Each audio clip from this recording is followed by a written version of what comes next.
नमस्कार, आप DJT news देख रहे हैं, जहां हम आपको तमाम बड़ी खबरों से रूबरू कराते हैं। छोटी खबरें हो या बड़ी खबरें हो, हम आप तक जरूर पहुंचाते हैं। चलिए इसी के साथ आगे बढ़ते हैं और देखते हैं आज की बड़ी खबर में क्या कुछ है खास। आशापुरा में डॉक्टर अंबेडकर जयंती धूमधाम से मनाई गई। कार्यक्रम में मुख्य अतिथि पूर्ण लाल बैरवा सेवानिवृत्त बैंक मैनेजर, अध्यक्षता इंदिरा बैरवा नगर पालिका अध्यक्ष, विशिष्ट अतिथि राजकुमार जारवाल, दिलीप देवतवाल, हरिमोहन बैरवा, केशंता देवी पार्षद व रतन सिंह पटेल थे। कार्यक्रम में भामाशाह सरकारी नौकरी लगने वाले व उच्च शिक्षा प्राप्त करने वालों को सम्मानित किया गया। राजकुमार जारवाल ने अंबेडकर सर्किल का सौंदर्यकरण करवाया व दिलीप देवतवाल ने सामुदायिक भवन की लोहे की जाली लगवाई। मुख्य अतिथि पूर्ण लाल बैरवा ने समिति को 21,000 का सहयोग दिया तथा राम सहाय सीएलआई ने इलेक्ट्रिक आरती ड्रम, डॉक्टर पंकज ने 5 पंखे, बाबूलाल मीमरोट ने सोनी कंपनी का साउंड सिस्टम, विजय ने 2 पंखे, ब्रजमोहन ने 1 पंखा देने की घोषणा की। मंच संचालन विनोद ने किया। अमर रहे बाबा साहब, अमर रहे। जब तक सूरज चांद रहेगा बाबा तेरा नाम रहेगा। जब तक सूरज चांद रहेगा बाबा तेरा नाम रहेगा। बाबा साहेब अमर रहे, बाबा साहेब अमर रहे।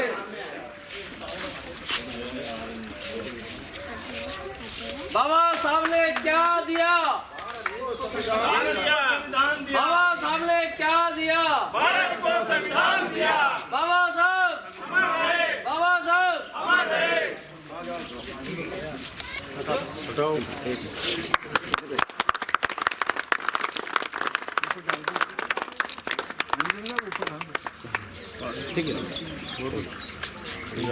टेप लगा रखी। बाबा साहब अमर रहे, बाबा साहब अमर रहे।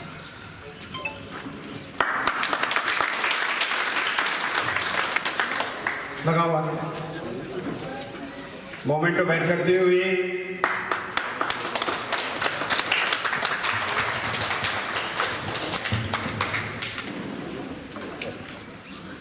इधर देखो, इधर पर हैं, वैसे सदा सर्वदा तत्पर रहेंगे। इधर घूमो, उधर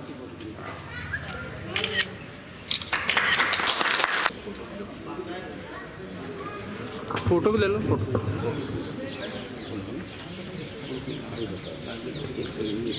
मेरी तरफ देखो, इस तरफ मेरी तरफ देखो। आशा बुलाओ।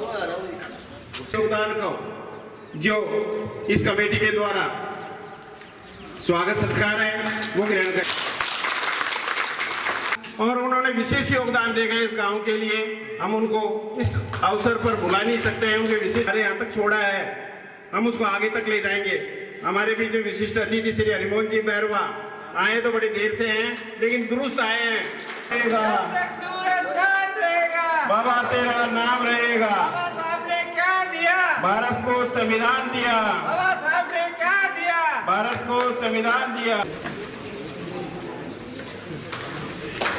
हमारे गांव में हमारे ग्रामवासी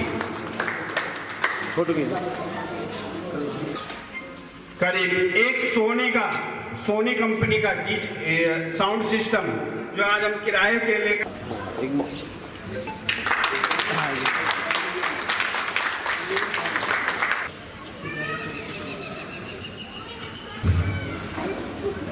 गुलशन वेद, हम उस बच्चे को और उनके माँ बाप को शुक्रिया अदा करते हैं। वो भी रेलवे में टेक्नीशियन पोस्ट पर पहुंचे हैं साहब। आरएससीबी में जेएन की पोस्ट पर उनके भी सम्मान है, तो मैं उनके दादा से निवेदन करूंगा। नंद किशोर जी मेहरा से चमेली भाभी आइए। इतनी राम किशोर मेहरा बुलाना चाहूंगा। प्रोग्राम थोड़ा लंबा हो गया, मुझे भी खेद है, लेकिन क्या करूं, प्रतिभाएं इतनी सारी हैं। अगर किसी को छोड़ता हूं तो एक बेटा प्रतीक प्रकाश, एक बेटा जो MBBS 4D ऑटोमेटिक इलेक्ट्रिक से चलता है, उसको भेंट किया है। उसकी इसी प्रकार से आगे भविष्य में ऊंचे पदों पर पहुंचे। धन्यवाद। एक बेटी BSc B.Ed कर रही है, बहुत बहुत धन्यवाद। आप हमारा गांव का इस प्रकार जैसे पापा ने नाम रोशन किया है, उसी प्रकार से बेटी भी हमारा नाम रोशन कर योगदान दिया है। भाई ज्ञानचंद जी मेहरा बेटा है, सरोज भाभी आई है, हीरालाल जी शास्त्री हमारे सेक्रेटरी रहे साहब उस समय के, उनका भी विशेष हो गई है।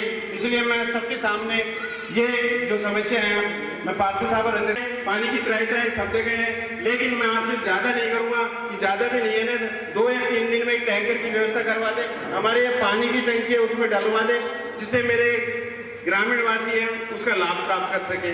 दूसरा, साफ सफाई व्यवस्था है जो सप्ताह में 1 बार आते हैं, बार आज भी मैंने उनको पार्षद साहब को करीब 5-6 बार फोन किया है, उसके बावजूद भी वो करीब 6 बजे के आते हुए 8, 7, 7:15 बजे आए।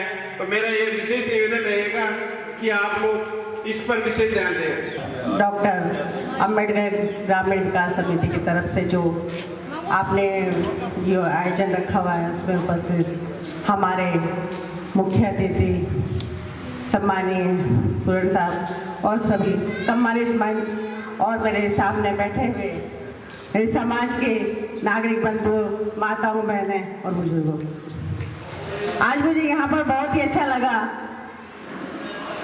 ये सुन कर के, देख कर के कि आज मेरे समाज के बंधु बच्चे कितना आगे बढ़ गए हैं। अच्छा काम किया तुमने। मुझे ऐसा लगता है एक परिवार से कम 2-2, 3 बच्चे आगे निकले हैं और ये अपने लिए बहुत ही खुशी की बात है। और आप सब जानते हैं कि आज हम लोग यहाँ पर जो बैठे हैं, हम कुर्सियों पे बैठे हैं, या हमारे बच्चे उच्च आसन पदों पर आए हैं, तो ये किसकी देन है? ये आज हमारे बाबा साहब की देन है। उन्होंने जो संविधान बनाया उसी के तहत आज हम इस तरह से स्वतंत्र होकर हम सब एक जगह पर बैठे हुए हैं। उन्होंने हमें शिक्षा का अधिकार दिया, हमें वोट देने का अधिकार दिया, हमें ऐसे ऐसे अधिकार दिए। आप सब जानते हो कि पुराने जमाने में हमारे साथ क्या क्या होता था, और आप सबने देखा भी होगा कि पहले दलितों के साथ कैसा व्यवहार होता था। लेकिन आज हमें खुशी मिलती है, बहुत अच्छा लगता है कि हमारे समाज भी सर्वोच्च पाता है। ये सबसे बड़ी उपलब्धि हमारी शिक्षा पर है। हम लोग शिक्षा पर जोर दें, हमारे बच्चों को आगे बढ़ा है। आज सब बच्चे पढ़ने में बहुत होशियार है और पढ़ लिख करके अपने माँ बाप का और अपने गांव का नाम रोशन कर रहे हैं। और मुझे ऐसा लगता है कि आशापुरा में तो हर घर में बच्चे आगे बढ़ रहे हैं, बहुत अच्छा लगता है। हालांकि मेरे यहाँ बहुत पुराना नाता है, मेरी जो नंद है इसका ससुराल है यहाँ पर, तो हमारे तो रिश्तेदार है, लेकिन फिर भी मैं जब भी आती हूँ यहाँ पर मुझे उड़ाया जाता है तो मुझे ऐसा लगता है कि मैं तो आपकी लेकिन आपसे लेके जा रही हूँ। और मुझे जैसे आप लोगों ने बताया कि यहाँ पानी की समस्या है, अभी वो किया था पानी टैंकर भरवाने का, वो करवा दिया हमने टेंडर, तो वो यहाँ पर भरवा दिए जाएंगे। और आपको अगर कोई दिक्कत हो तो शायद मुझे डायरेक्ट फोन कर सकते हैं, कोई दिक्कत नहीं है। ये आपने थोड़ा लेट बताया, आप सबको पता है जब से सरकार बदली नगर पालिका में बजट ही नहीं आ रहा तो फिर भी हम कोशिश करेंगे कि अगर थोड़ा सा भी हम काम कर सके आपके लिए, तो मैं बहुत आपके लोगों की बहुत वो रहूंगी कि मैंने कुछ आपके गाँव में किया। मेरी हालांकि शुरू से ही कोशिश रही है कि यहाँ पर कुछ ना कुछ काम करती रहूं। जब ये बना था तब भी मैं आई थी, मुझे बहुत अच्छा लगता है। लेकिन आप सब लोग हमेशा अपने बच्चों पे ध्यान दें, उनको पढ़ाएं, लिखाएं और आगे बढ़ाएं। मैं इतना ही कहना चाहूँगी। आप सबने मुझे बुलाया, मेरा स्वागत सत्कार किया, इसके लिए बहुत बहुत धन्यवाद। जय भीम, जय भारत। डॉक्टर अंबेडकर साहब की देन है कि आप और हम सब आज यहाँ एक जगह बैठे हुए हैं, केवल और केवल डॉक्टर साहब की देन है। डॉक्टर साहब ने हमें समानता का अधिकार दिया और डॉक्टर साहब ने हम सबसे ये कहा कि आप सब पढ़ो, लिखो और आगे बढ़ो। डॉक्टर साहब की ये जो बातें हैं, शिक्षित बनिए, संगठित रहिए, ये बहुत जरूरी है आज के समय में। साथियों, चेयरमैन साहिबा ने कही कि हमारे साथ पहले क्या होता था, क्या होता आ रहा है। मैं चेयरमैन साहिबा को याद दिला दूं, हमारे देश के गृह मंत्री, हमारे बीजेपी के एक विधायक साहब ने हमारे मंत्री को वो प्रतिपक्ष जी, नेता प्रतिपक्ष के मंदिर पे जाने पर क्या क्या शब्द कही है, ये आप अभी की ताजा उदाहरण है। चेयरमैन साहिबा, ये जो बीजेपी गवर्नमेंट है और इनमें बैठे हुए जो लोग हैं, इनकी मानसिकता उजागर होती है। खैर, मैं ज्यादा राजनीति में नहीं जाऊंगा। मेरा गांव है, मुझे बहुत खुशी हुई कि हमारे गांव के बच्चे बहुत आगे बढ़ रहे हैं। आप लोगों ने, हमने सबने मिलके ये अंबेडकर सर्किल का निर्माण करवाया, ये बहुत अच्छी बात है। और मैं भगवान से ये आशा करता हूँ कि हमारा गांव आशापुरा हमेशा ऐसे आगे बढ़ता रहे। आप लोगों ने मुझे बुलाया, मेरा सम्मान किया, उसके लिए धन्यवाद।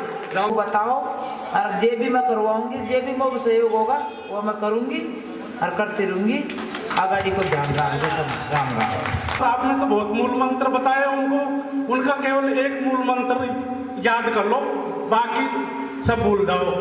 बाबा साहब ने बोला शिक्षित बन जाओ, शिक्षित बनने के बाद में संगठित हो जाओ, संघर्ष तो अपने आप हो जाएगा। आज बड़ी खुशी का दिन है कि हम यहाँ हमारे गांव में आशापुरा में बाबा साहब की जयंती मना रहे हैं और हर साल हम बड़ी धूमधाम से ये जयंती मनाते हैं। और जैसा कि बाबा साहब के बारे में तो आप सबको मालूम है कि उन्हीं की बदौलत आज हम यहाँ बैठे हैं और स्वतंत्र रूप से जयंती मना रहे हैं। गाँव शुरू से ही विकासशील गाँव रहा है और हर क्षेत्र में संगठन में, जैसे अभी ठेकेदार जी ने कहा, संगठन में भी शुरू से ही है। कोई भी बात होती है तो तुरंत एक आवाज पे एक संगठित हो जाते हैं और पढ़ाई में, लिखाई में और सब तरह से आगे रहा है। और बाबा साहब के बारे में जैसे मैंने बताया कि ये 9 भाषाओं के ज्ञाता थे।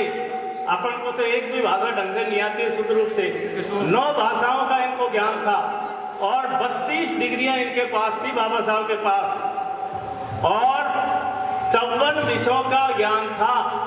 अब 54 विषय तो अपन को भी मालूम नहीं है, शायद किसी को भी, मुझे भी पूरा नहीं मालूम है कि कौन कौन से विषय है वो। तो 54 विषयों का इनको ज्ञान था। तो मैं ये कहता हूँ कि वर्ल्ड के अंदर इनका जितना कोई विद्वान नहीं हुआ और वो विशेष रूप से एक अछूत जाति से, जो पिछड़ी निम्न जाति से, जिसको उस समय कोई नजदीक नहीं आने देता था, उस समय इन्होंने संघर्ष करके अपने परिवार को भी, अपने बेटे का भी त्याग करके और इतने संघर्ष किए। और बाबा साहब उस जमाने के अंदर इतने पावरफुल थे कि जिनके सामने किसी को भी बोलने का सांस नहीं होता था, उनके सामने कोई नहीं बोल पाता था। और उन्होंने जो भी किया, कितने महान थे। अगर उन्होंने किसी भी समाज के प्रति, किसी भी व्यक्ति के प्रति कोई अपशब्द नहीं बोला, किसी को गाली तक नहीं दी, किसी के जो भी संविधान में लिखा उन्होंने किसी के विरोध कोई एक शब्द भी नहीं लिखा। आज के युवा तो तुरंत ही पकड़ के तुरंत ही दूसरे दिन उसका मैसेज गलत देते हैं, उसका दूसरे दिन उस समाज को जो अधिकार मिल गया लिखने का, तो अपना काय नाम से वो तो निकाला। जिस समाज के लारे उसके माँ बापों के साथ अन्याय हुआ, उनको कचरे में, उसके ऊपर कचरा फेंका, परंतु उनके अंदर दूसरा का व्यवहार बिल्कुल नहीं था। उन्होंने सबको समानता समझे। आज भी जो समानता, कहीं भी उठा के देख लो उसकी किताब को, कोई भी संविधान को डाल देख लो, उनमें किसी भी तरह का दुर्व्यवहार नहीं निकला किसी भी समाज के प्रति। और कहते हमें कहीं भी कमरे, हमारे आज हिंदुस्तान के अंदर 200 बेड के हॉस्पिटल है जो सामने नहीं है, स्टील किंग भी हम, और पैदाइश ही हम इंजीनियर, डॉक्टर पैदाइश होते, इंजीनियर तो हम जूता बनाते, पैदा होते ही जूता बनाने सीख जाते, चमड़े के डोर बनाने सीख जाते, जब कहाँ कम हम। जय भीम, जय भीम, जय भीम, जय भीम। रुतबा मेरे सर को, रुतबा मेरे सर को तेरे संविधान से मिला है, ये सम्मान भी मुझे तेरे संविधान से मिला है। औरों को जो मिला मुकद्दर से मिला होगा, मुझे तो मुकद्दर भी तेरे संविधान से मिला है। साथियों, 14 अप्रैल 1891 को भारत के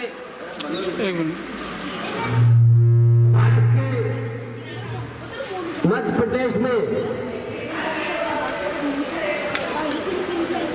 9 स्थान पर रामजी राव और मां भीमा देवी के घर में एक विलक्षण प्रतिभा ने जन्म लिया और उस समय बाबा साहब का जन्म कुदरत के रूप में एक महार जाति में हुआ। महार जाति महाराष्ट्र की प्रमुख जातियों में एक दलित जाति मानी जाती थी और उस महार जाति के नाम से आज महानगर बंबई जो है महाराष्ट्र, उसी के नाम पर महाराष्ट्र पड़ा। तो बाबा साहब ने एक ऐसी जाति में जन्म लिया जिसके नाम, जाति के नाम का भी एक मेट्रोपॉलिटन सिटी महाराष्ट्र का लगता है। साथियों, इनका व्यक्तित्व और कृतित्व की अगर हम चर्चा करें तो आप इसी से अंदाज लगा सकते हो कि बाबा साहब की जयंती पर मूर्ति का अनावरण करने से और बाकी दिनों में बाबा साहब की मूर्तियों को खंडित करने से भी बाबा साहब का नाम कितना आगे बढ़ रहा है, इससे आप अंदाज लगा सकते हो। जब भी बाबा साहब की मूर्तियों के साथ में छेड़छाड़ हुई है, ये कारवा बाबा साहब के अनुयायियों का ज्यादा ही बढ़ता नजर आ रहा है। ये बाबा साहब का व्यक्तित्व बोलता है। बाबा साहब ने इस देश के लिए सबसे बड़ी कुर्बानी क्या दी? बाबा साहब ने अपने अभावग्रस्त जीवन जीते हुए भी इस देश को सबसे बड़ा एक मिसाइल दी। वो मिसाइल क्या थी? एक भारतीय संविधान लिख के दिया। उस संविधान की आज ताकत है। आज आपसे कोई भी वर्ग, आपका पड़ोसी, आपका घर से कोई सदस्य या आपका पूरा मोहल्ला या पूरा देश, इसमें कोई भी व्यक्ति अगर आपका साथ नहीं देता, आपका अंत में, बिल्कुल अंत में जाके एक ही चीज आपके साथ में खड़ी रहती है, वो है भारत का संविधान। आपका पूरी दुनिया दुश्मन हो जाए तो भी भारत का संविधान ही आपको बचाता है। वो न्यायपालिका में बैठ के, क्योंकि भारत का संविधान इतना विलक्षण है। आज मैं देखता हूं कि ये कारवा बढ़ चुका। Doctor B.R. अम्बेडकर को के अनुयायियों का कारवा बढ़ चुका। अब ये थमने वाला नहीं है। आज से 5 साल, 10 साल, 20 साल, 30 साल, 40 साल के पीछे अपन जाएंगे तो आप सोचेंगे जितने भी राजनीतिक दल थे, कोई भी बाबा साहब की जयंती के लिए कोई आयोजन प्रयोजन का सोचता ही था। आज सभी राजनीतिक दल अपने स्तर से, अपने संगठन के स्तर से बाबा साहब की जयंती मनाने के लिए आतुर हैं, क्योंकि उनको मालूम है यही एक टूल ऐसा है जिससे उनका शासन मिलता है, प्रशासन मिलता है, ब्यूरोक्रेट चलता है। बाबा साहब का योगदान कोई भूल नहीं सकेगा। बाबा साहब ने वो चीज हमको दी थी जिससे सबसे बड़ी लड़ाई उन्होंने लड़ी अंग्रेज ब्रिटिश गवर्नमेंट के साथ में, एक इनजस्टिस और इनइक्वालिटी को वो समाप्त करना चाहते थे। गैर बराबरी और छुआछूत जैसी बुराइयों को हटके वो देखना चाहते थे। गांधी जी को पूरे देश में, पूरी सरकारों ने आज तक भी पढ़ाया और अब भी पढ़ा रहे हैं। उनके नाम से स्टैचू लगते हैं, लेकिन ये एक ऐसे सबसे महान पुरुष हुए विश्व के अंदर कि जिनकी मूर्ति कोई सरकारी खर्चे पर नहीं लगाई जाती है।